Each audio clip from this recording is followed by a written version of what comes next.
জাতিসংঘের রাষ্ট্র হিসেবে ফিলিস্তিনের পূর্ণ সদস্য পদ পাওয়ার পথ আটকে দিয়েছে যুক্তরাষ্ট্র। বৃহস্পতিবার নিরাপত্তা পরিষদে এ সংক্রান্ত প্রস্তাবের ওপর ভোটাভুটিতে ভেটো দিয়েছে দেশটি।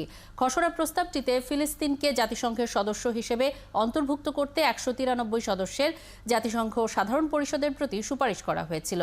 নিরাপত্তা পরিষদের 15 সদস্যের 12টি এ প্রস্তাবের পক্ষে ভোট দিয়েছিল। ভোটদানে বিরত ছিল যুক্তরাজ্য ও সুইজারল্যান্ড। ভেটো প্রদান করে ইসরায়েলের ঘনিষ্ঠ মিত্র যুক্তরাষ্ট্র ভেটো না পড়লে প্রস্তাবটি পাশ হতে 9 ভোটের প্রয়োজন ছিল। কিন্তু নিরাপত্তা পরিষদের কোনো প্রস্তাবে যুক্তরাষ্ট্র, যুক্তরাজ্য, ফ্রান্স, রাশিয়া ও চীন এই স্থায়ী 5 দেশের কোনো একটি দেশ বিপক্ষে ভোট দিলে ওই প্রস্তাব আর গৃহীত হয় না। আনলিমিটেড লাইফ চলুক গ্রামীণ ফোনের মান্থলি প্ল্যানে, এক প্ল্যানে 1 মাস।